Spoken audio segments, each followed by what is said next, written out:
Actually po, ano na po ako 50 years old. 50 years old.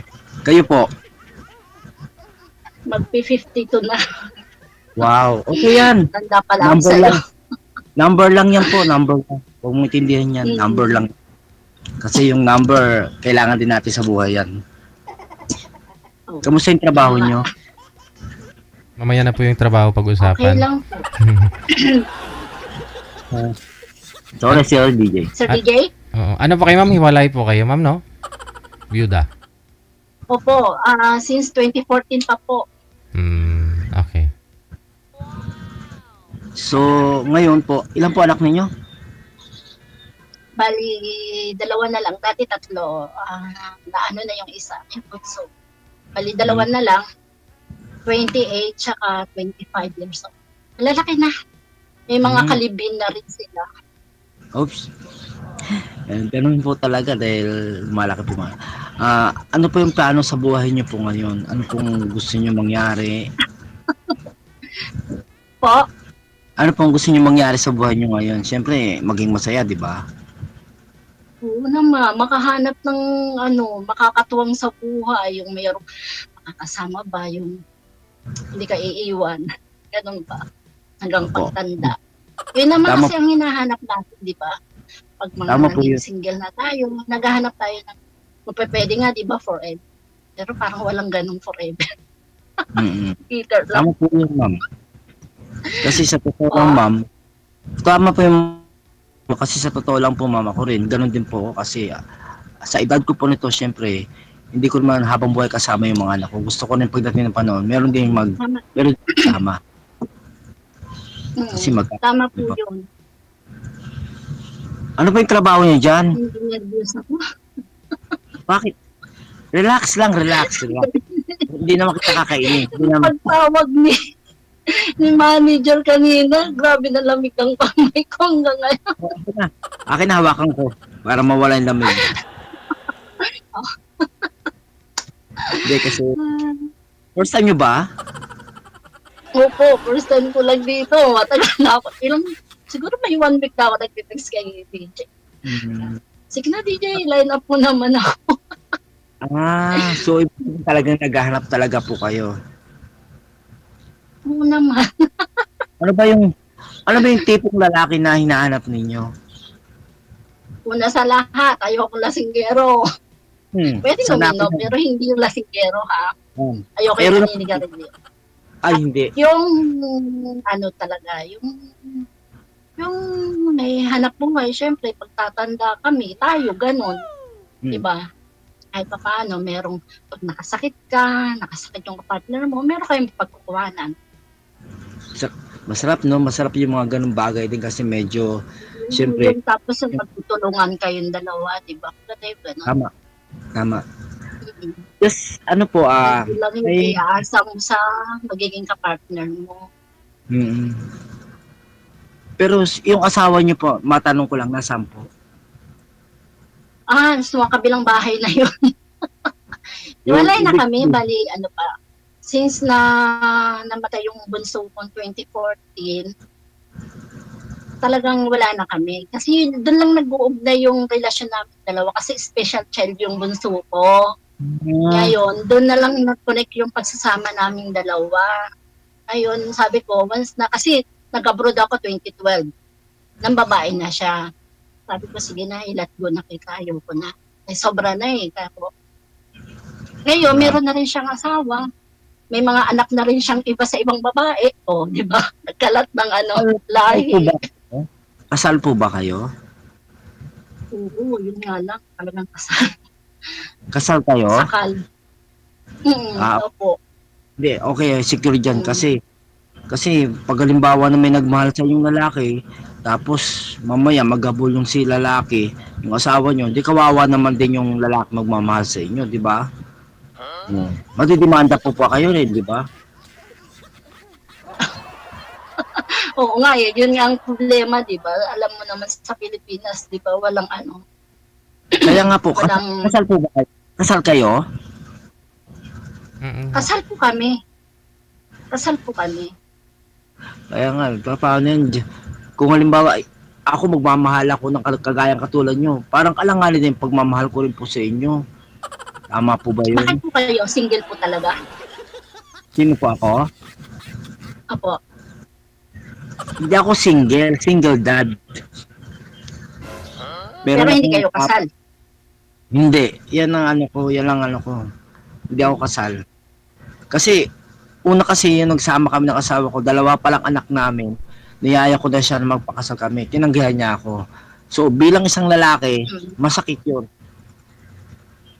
Hindi ko alam kung bakit ako tinanggihan. Pero okay lang, sabi ko. Siguro hindi nararapat sa akin talaga. Oo, talaga. Mayroon meron akong 4 na anak ngayon, 3 babae at saka 1 lalaki. At least alam niyo po, di ba? Lalaki na rin po yung anak ninyo, sir. Ang anak ko po na panganay is 18 years old and then 15, tapos 10 and then 6. Lalaki na rin pala. Kasi sa totoo lang po kasi gusto ko rin naman magkaroon silang masilayan ng nanay or aruga ng isang nanay just in case na nagtatrabaho ako. Kasi mahirap din po magaling ako trabaho na tapos punta sa bahay, nanay pa. Parang ganun. May bata akong narinig umuubo. Ilang taon na po yan, sir? Yan po ba'y bunso? Yung panganay po, sir? Yung umubo bago lang? Ano po yung bunso ko po yun, sir? Kapapa-check up po lang po yun. Ilang taon? Ano po lang siyang 6 years old. Oh, maliit pa nga. Ibig sabihin mo, sir, 6 years old? Parang ano lang kayo naghiwalay ng asawa mo? Ay, almost mag-almost 1 year na kami. Madali pa lang. Kumbaga, parang hindi ka pa nakaka-move on sa ganyan na sitwasyon, di ba? Kasi nakailang kayong anak. Tapos, suddenly, walay kayo almost 1 year pa lang. Matagal ka maka-move on. Diba? Actually po, masakit. Pero pinipilit. Pero kinalimutan ko na kasi ang gusto ko harapin ngayon. Ayoko na yung balikan. Nakakalimutan mo agad ang isang asawa mo na naging part ng buhay mo, nabigyan ka ng mga anak. Nakakalimutan mo na sa ganong iglap lang. Hindi rin. No, ma'am. Diba? Ito, ma'am. Kasi nasabi niyo lang, ma'am, wala kayo sa sitwasyon ko, ma'am. Ang sa akin lang naman, ma'am, yung part ko din. Ang gusto ko, kung matino siyang babae, kung mapagmahal siya sa anak niya, bakit niya iiwanan ng 4 na bata sa akin? Pero marami akong nakakilala, dapat ang babae, isinasama niya yung 4. Diba? Ang nangyari, baliktad eh. Bakit naman iniwan po yung mga anak sa inyo, sir? Baka may rason naman, Sigel. Anong rason? Sir DJ, kung tutusin, kung may rason DJ, is napakababa lang. Ipagpapalit mo yung napakababa sa 4 na anghel. Kasi yung asawa kasi is maluho, marami siyang gustong bilhin. Samantala yung kinikita ko, sir, is hindi naman ganong kalakihan. Ayun lang, hindi kontento no? Baka hinahanap niya kasi yung mga yung mga wala sa kanya Yun na nga, sir Pero hindi siya dapat nag-focus doon. Dapat ipinokus niya sa anak niya na lang. Doon na lang niya binigay. Baka hindi pa sawa magdinalaga Parang gano'n na nga po. Pero okay na po yun kasi at least maaga pa nakilala ko na siya na gano'n pala siya. Bata pa ba? Ilang taon po ba yun? Actually, sir, bali ako 50, siya is 40 years old. Almost 10 years ang tanda ko sa kanya. Oh. Kaya nga sabi ko sa mga anak ko, kahit na nakagawa si mother niyong gano'n, mananatiling nanay niyo pa rin. Kasi kung di dahil sa kanya, hindi niyo masisila yung mundo. Pero sa mga bata na po yun kasi, kumbaga parang nagtanim ng galit, sama ng loob, dahil kasi iniwanan sila Kaya ngayon, inaano ko yung sarili ko, yung parang ipinupush ko sana makakita ako ng babae, yung talagang tanggap ako at kung anong meron ako. Yun lang yung healing ko dito sa istasyon yung DJ. Makahanap ka ng makakasama, mag-guide sa mga anak mo din, syempre, no? Tama po. Maliit pa. Ilang yung pangatlo, ilang taon po ngayon?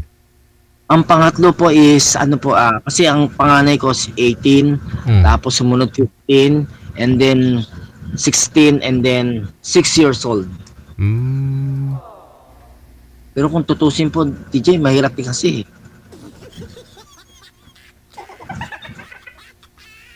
Pero okay lang yun. Kaya pang MMK ang istorya ng life mo rin, ano? Siyempre nag-aaral pa pareho. Hindi, mas maganda rin yun na i-open ko rin sa ibang tao kasi kailangan imukmuk ko naman, diba? Pero kalimutan na natin, wala na yun. Madam, yung sa inyo po, tayo naman mag-usap. Ano po yung plano nyo talaga? Plano po, kung merong ibibigay si Lord, why not, diba? Kung halimbawa nga, ako may ibinigay ni Lord sa inyo, tatanggapin nyo po ba? Depende sa sitwasyon. Siyempre, maraming mga katulad ko, OFW ako, nasa malayo ako. Okay. Hindi ko rin ma-assure na kailan ako uuwi kasi may mga plano rin ako sa buhay ko, sa magulang ko, kasi ako din sumustento sa magulang ko. Tapos may mga anak din ako na kahit na although na malalaki na sila, andiyan pa rin si mama kasi ako yung ama at ina nila eh. Buhat na nag-iwalay kami ng mister ko, pinagbuyod ko na sila, pinag-aral ko sila. Talaga lahat sinacrifice ko para sa mga anak ko. Kaya ngayon malalaki na sila, okay na, pero andun pa rin yung mama pa rin. Hindi mo maalis siya sa bilang isang ina. Kaya hindi ko rin siguro kung pahintulot ni Lord, syempre, di ba, dapat igitna natin ng Diyos kung ano yung sitwasyon na ibibigay sa atin, kung ano yung dapat talaga, ganun. Kasi mahirap din naman sasabihin, oo, gusto ko siya, ganito. Kung wala naman, hindi naman kalooban ng Diyos yan, wala rin, hindi mag-click ang relasyon ninyo kung hindi talaga nakaplano. Kaya antayin natin ni Lord para sa atin. Hindi porke kasi sumali tayo dito sa TJ is kailangan natin ng automatic na isang iglap karelasyon muna, di ba? Hindi, dapat natin, getting to know each other pa. Malay mo yung side ko, merong hindi ka nagustuhan, side mo rin, meron akong hindi nagustuhan. Kaya kung direct to the point, kung ano yung plano ko, na hindi yung asawa agad ang kukunin ko, hindi yun. Gusto ko lang yung makausap, yung makilala mo ang isa't isa, kasi hindi naman sa isang iglap is makikilala mo ng isang tao eh. Maraming proseso pa na. Lalo na, kagaling lang sa broken, di ba? Ako din, ilang taon na ako nagtiwala. Meron rin ako naging karelasyon dito, niloko ako. Meron din ako naging boyfriend sa Pilipinas, niloko din ako. Kumbaga, parang wala nang parang yung wala ng trust, pero dito pa rin yung hope ko na someday bibigyan ako ni Lord na isang hindi naman perfectong relasyon o lalaki. Basta yung masasabi kong akin siya. Yun ang gusto ko.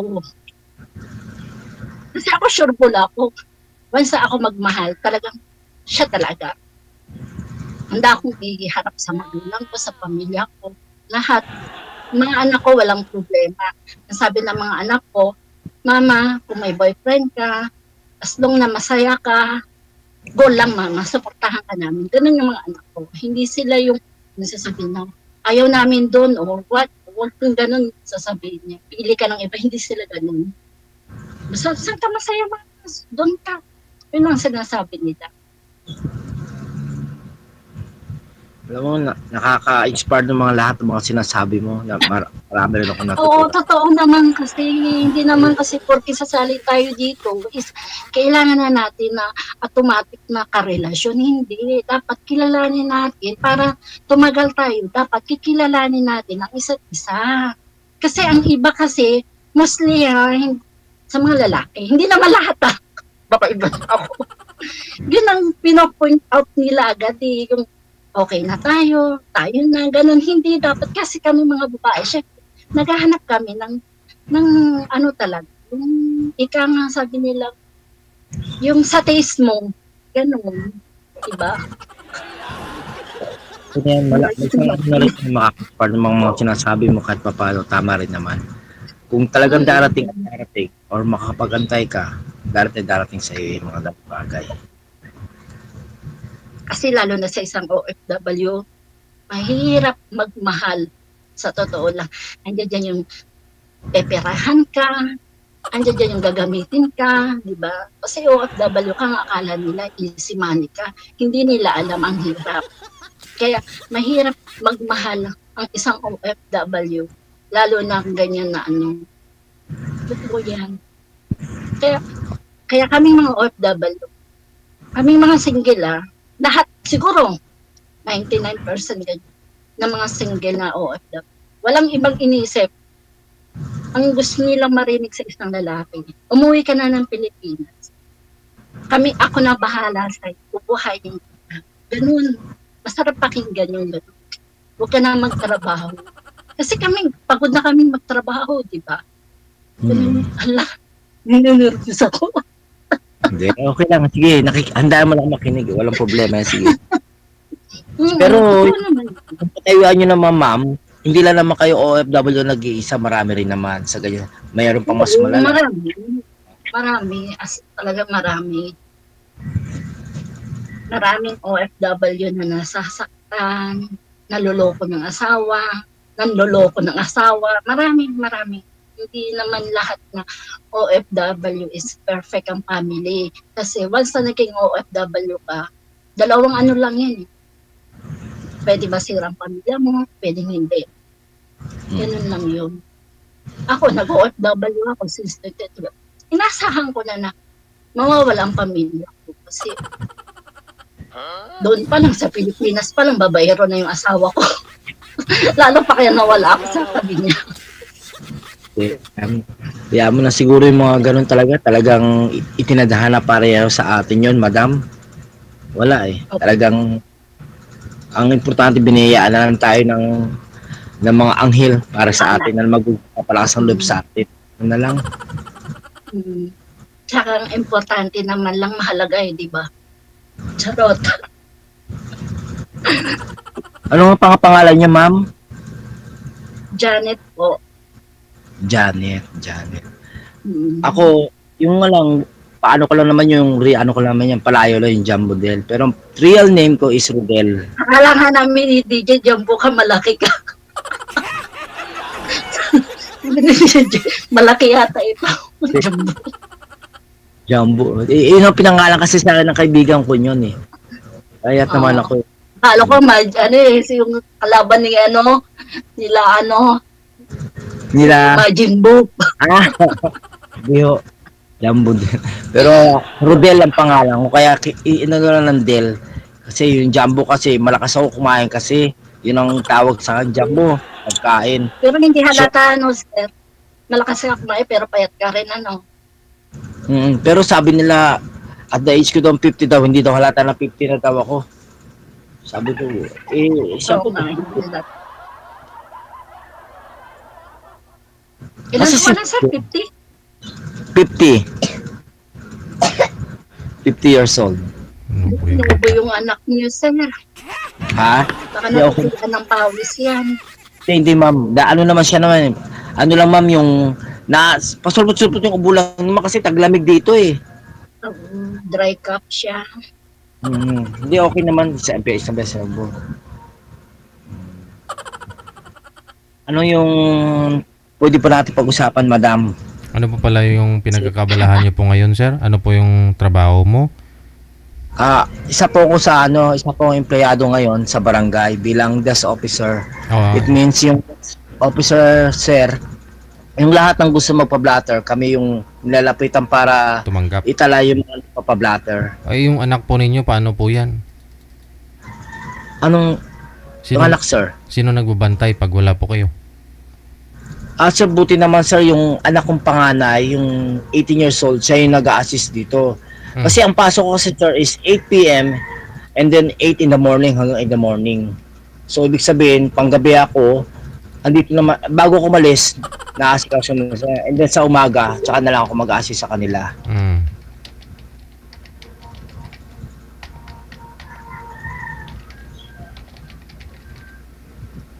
Ibig sabihin mo, sir, yung asawa mo, iniwan yung mga anak mo.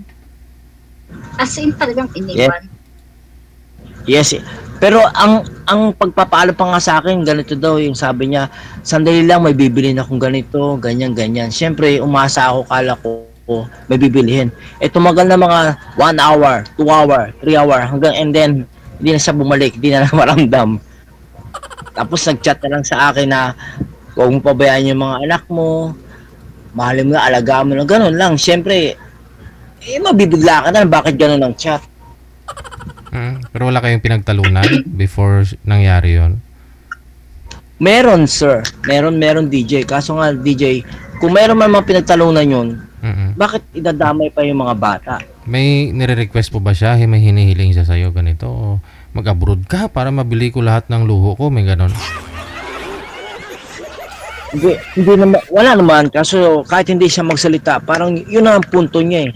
Sa kanyang pamamagitan ng gano'n. Kasi pag halimbawang ganyan na ibibigay ko yung sahod ko, hindi mo maipintong mo ka eh. Kasi alam mo naman yung sahod ko kasi is hindi naman kasi ganong kalakihan dahil nagtatrabaho lang ako sa bilang construction. Ngayon, pinakita ko ngayon na hindi lang ako habang construction ngayon. Kasi dati hinahawakan ko is pala, piko, ganyan. Ngayon ang hinahawakan ko ngayon, logbook at saka ballpen. Kaya nga sabi ko sa asawa ko, siguro ito na yung time para pakita ko sa kanya. Pero sa desk officer kasi ninyo, depende ho yan ni chairman, no? Kung magkano po yung budget para sa inyo, ganun. Opo, tama po kayo, sir. Pero yung sinasahod namin is totally hindi naman totally na ine-expect namin na ganong kalaki ang sahod. Baka nakulangan talaga siguro si misis mo. Gusto pa niya yung mai-provide mo siguro yung pangailangan niya, papaganda niya siguro. Tama po yun sinasabi niya. Sana po siya ngayon, yung balita. Ayun na nga eh. Total, nandito naman tayo. Kukwento ko na rin naman sa inyo. Hindi ko alam na yung dati niyang ex is nagkita na sila. Tapos, doon siya sumama. Hindi ko alam, baka siguro plan niya talaga yung mga ganun plan niya. Kasi bigla niya na lang sinabi sa akin na uwi siya ng probinsya, tapos nalaman ko na lang sa mga kaibigan na nagkita doon sila ng ex niya na nagsama sila. Yung ex niya naman kasi pamilya na pero wala na sila, hiwalay na.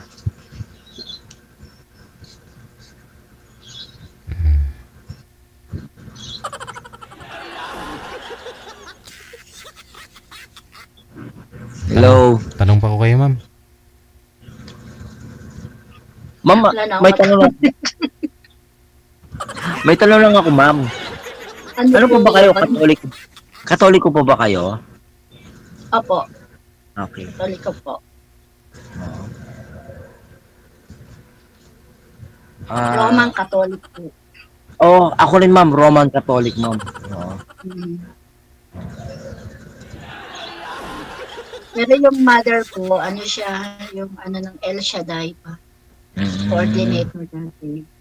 Ngayon yung nanay ko meron ng dementia, kaya wala nang alam. Na siya. Kaya isa pa yung reason kaya nandito pa rin ako sa abroad. Nanay ko na lang. So, ibig sabihin, marami palang umaasa sa inyo, kaya kayo nag-abroad kayo, parang ganon? Oo, ganon. Siyempre, alam mo naman ang OFW, sabi nga nila mayabang, di ba? Pero hindi nila alam. Kahit hindi kaya, hindi na kaya. Yun nga, di ba? Sabi nga nila OFW, mayabang yan. Kasi nga, kahit hindi kaya, kinakaya. Para sa pamilya. Pero mama, wag niyo. Pero naman kahit pa paano diyan kayo tatrabaho, nag-iipon di kayo para sa inyo rin, ma'am. Oo naman. Nag-iipon na ako. Nag-iipon naman kahit pa paano. Nag-iipon. Kasi baka sa banyo. Hindi kasi yung kaibigan ko kasi nag-abroad siya. Todo bigay dito, padala doon. Pag uwi niya, nga siya, kawawa naman. Oo. Ganyan naman talaga eh. Kasi ang hindi mo maiwasan, lalo na kung yung kamay mo is bukas sa pamilya mo. Hindi mo maiiwasan. Sabi nga nila, di ba? Ang OFW, talagang sila. Pero depende rin naman niya sa OFW. Kasi ako hindi ko kayang tiisin yung mga pamangkin ko, yung kuya ko, yung nanay ko, mga anak ko. Di ba? Pero okay na sila. Kaya Hmm. ipon-ipon din habang tatanda. Kasi ilang years na lang naman ako dito, sabi ko, sana bago ako mag-senior, makauwi na rin ako ng Pilipinas, makapag-for good na rin ako. Kaya nag-iipon ako para sa ano ko rin, pagtanda ko talaga. Hintayin ko na lang kayo pag bumalik kayo sa Pilipinas. After 8 years, Ilang taon na kayo yun? 60 years old. Hindi, ganun talaga. Hindi, Ganun actually, talaga. kakauwi ko lang nung last year, October. Umuwi ako ng Sayang. October. October ano? October 30, umuwi ako ng 28. Kasi birthday ng bunso ko, 28. 30, tapos piyesta ng patay. Talaga yun ang uwi ko talaga sa Pilipinas. October. Kala ko tumama sa birthday Ilalaan ko ko eh. sa birthday ng bunso ko, tsaka sa piyesta ng patay. Kala ko tumama sa birthday ko yung pag-uwi mo eh.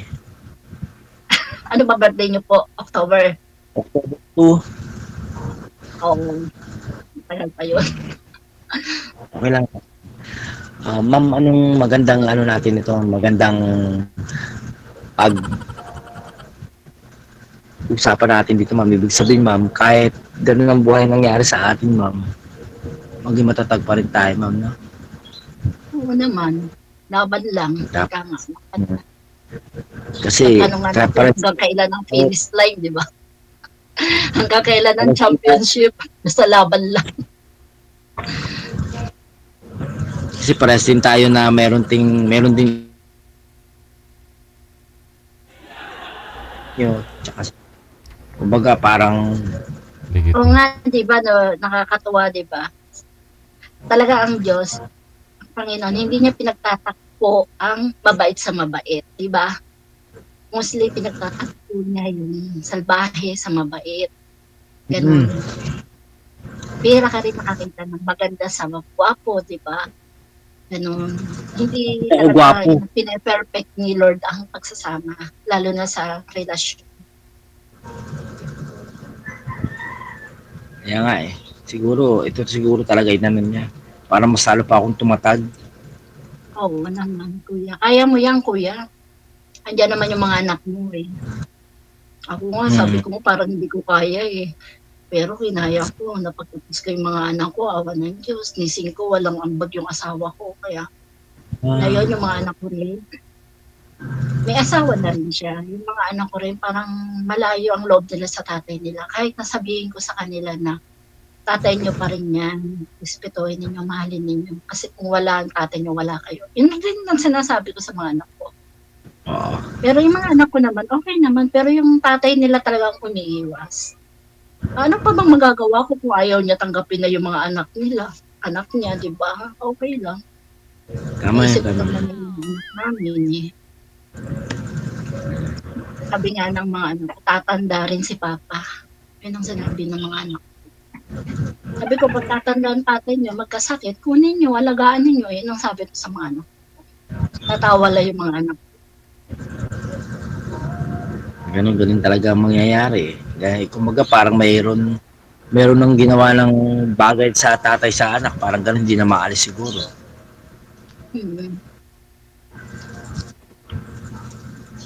Ano rin ako sa sarili ko rin din eh. Minsan nag-isip din ako, sabi ko, ganito talaga yung tinadhana talaga sa akin. Sir, Agad ko first naman time mo na- rin ba sumali dito? Oo, first time ko na, pero ang ano naman, ang kinaganda kasi is marunong akong magsalita na yung parang hindi ako mahihain. Kaya ko humarap sa mga taong mga Oo, kasi sa professional. barangay ka nagtatrabaho, talaga dapat talaga Oo, ma-PR siyempre, ka, di ba? Kailangan ano ka talaga, talagang presente ka. Ngayon, Oo. siyempre, etong live ako eh. Itong hindi ko alam na live. Pero yung live pala ako. Okay naman. Kaya nga sabi ko sa mga anak ko, nak, maghahanap si Papa ng magiging mama nyo ah. Sabi niya, sige pa. Yun, sabi niya. Payag naman sila eh. Kaya nga sabi niya, willing naman sila eh. Tama yung sinabi mo, kung masaya ka pa, supportahan ka namin. Pero pag may nakita namin yung mapaparad kay mama na mas malala pa, wag na. Oo, totoo Wag yan. na pa. wag na alagaan ka na lang namin kahit matanda ka na yan. Sabi ko, wag. Sabi ko, nak, iba yung pagmamahal na nanggaling sa mapapangasawa ka sa pagmamahal ng anak na bibigay nyo sa akin. Sabi ko sa kanila. DJ Jel, diyan ka pa? At dito lang ako, nakikinig at nagmamasid. DJ Jel, ano ba Nakikinig to? si DJ sa drama. Pang MMK ba, DJ? DJ Jel, tulungan mo ako. Kailangan ko ng payo nyo. Kayang-kaya mo yan, sir. Ano ba maganda? Sa tingin ko nga po, DJ Jel, lumabas ka na muna. Lumabas naman Lumabas ka muna para makita ko reaction ng mukha mo. Grabe naman. Pero ang cute ni DJ daw pag yung di lalabas yung mukha ng Korean. Gusto ko. Tawa ako doon. Tapos yung mata gumagano-ganon yung mata. Ano, ma'am, unggoy? Oo. Parang hindi mo mawari, balik ba o ano eh. DJ Jel, ano bang masasabi mo ngayon sa amin? Na-comment. Pares marunong magpayo eh, sa buhay eh. May punto naman si ma'am doon eh. Sabi niya, siguro, paraan po yan ni Lord, no, para lalo po kayong tumibay. Harapin mo muna siguro yung yung kasalukuyan ngayon na medyo Sariwa pa kasi, di ba, DJ? At saka connected naman na kayo ni girl, pwede mo naman tatawag-tawagan. Malay po ninyo, next month. Pag kailangan mo ng kausapan dito, si Sister Janet. Baka next month, ayun, yourself. makilala nyo ng isa't isa. O di. Kailan po kayo, ma'am, uwi, ma'am? Sir DJ, baka ano po, matapos ang contract ko nitong 2026, hindi ako uwi kasi pinapagawa ko yung bahay ko, DJ eh. Extend na naman. Tapos siguro, extend na naman ako lang to. Babakasyon lang muna siguro. Bakasyon. Hindi, DJ, kasi kagagaling ko lang nagbakasyon nung noong October nung last year. Ngayon ko na talaga yung sabi ko pinupush ko na talaga matapos ang bahay ko kasi nga tumatanda na ako, gusto ko ng may sariling bahay. Yung bahay ko napinding sa pagpagawa ko kasi nga madadali ng road widening. Ngayon parang nadismaya nga ako kasi makukuha ng road widening yung harapan. Paano po yan, ma'am? Pag ni road widening kasama yung lote mo, ano binabayaran ka para nila? Sabi naman nung DJ, sabi nila pabayaran daw pag may titulo yung lupa. May titulo naman yung lupa ng nanay ko. Okay. Ngayon sabi naman nila, hindi daw. Maraming mga sabi-sabi kaya sabi ko, ano ba yun? Kaya nadismaya ako, hindi ko na napatapos. Kasi pero sabi ko ngayon, medyo okay na. Road widening, yun talaga kailangan kasi ngayon, ma'am. Kasi sikip na ng Pilipinas. Ikaw, sir, nasa Caloocan. Hindi, maluwag na yung kalsada namin. As in, talagang maluwag na. Tapos, road widening na naman nila ulit. Saan pero po yan? Yung sa amin, maraming lubak-lubak sa DJ, Pangasinan. Pangasinan. Kasi maganda naman talaga yung daan dyan, di ba? Malapit sa Alaminos kami, DJ. Oo. Napakalapad na nga po ng mga daan dyan, ha? Opo, malapad. Lalo na yung papuntang Agno po. Kasi doon kami talagang malapad talaga yung daanan na. Kasi talaga ewan ko ba, siguro ang gobyerno walang mapaglagyan ng pera. Kaya sige, road widening. Yung dapat po na road widening dito po banda sa Caloocan. Sir, saan ka nga po sa Caloocan? Actually kasi yung Caloocan kasi is dalawa north at saka south. Saan ka sa dalawa? Saan ka? Sa north o sa south? North. Ang north kasi is papuntang Bagong Silang, papuntang Sapang Palay. Kung related sa inyo yun. Saan ka po dyan? Sa north? Kamarin? North po. Papunta po kung Bagong Silang. Kapit bahay ko si Red White. Hindi, Kamarin ka, Kamarin. No. Dito lang ako, bandang Maligaya lang, Asalia. Iba yung... Okay. Di alam mo yung Kamarin? Oo naman, araw-araw ko dinadaanan yan. Oh? Saka ba umuwi? Sa Pangpalay. Ibig sabihin, nadadala mo yung SM Fairview Terraces at saka Oo naman. Kung traffic sa Malaria, ayun, dyan ako dumadaan sa Sampaguita, ayan, diretso ng Kamarin. Hindi, kahit saan DJ, Traffic. traffic, kahit saan ka magpunta. Hindi, malaria kasi inayos pa yung daan eh. Pero pag minsan kasi may tumitirik kasi dyan, wala na. Nga na. Kaya mo DJ, pinapaayos namin yung MRT. Mabilis na yung MRT pag natapos yung MRT na yan. Wala ka ng problema. Oo. Diba? Titrain na lang tayo lahat. Oo, okay. Siguro mga 2020, 30. Sabi ang dami kasi nilang sinasabi. Di ba dati dapat 3 palit na ng kontraktor yan dyan, di ba? Oo, tama nga. Tama. Oo. 3 palit na ng kontraktor dyan kasi nakikita ko yung nakapaskil dyan, iba na may kontraktor. Sunod na taon, iba na naman. May mga anomalya kasi.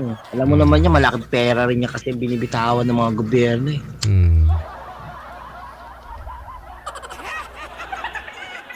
Oh, ma'am. Po. Ayos lang, ma'am. Okay lang po. Ayos mo yung reviews mo kasi kailangan. Okay na yan, nandiyan na. O, DJ.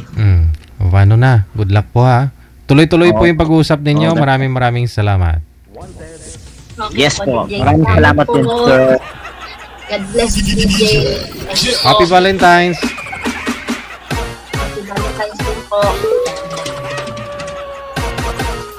Sana all happy ang Valentine's.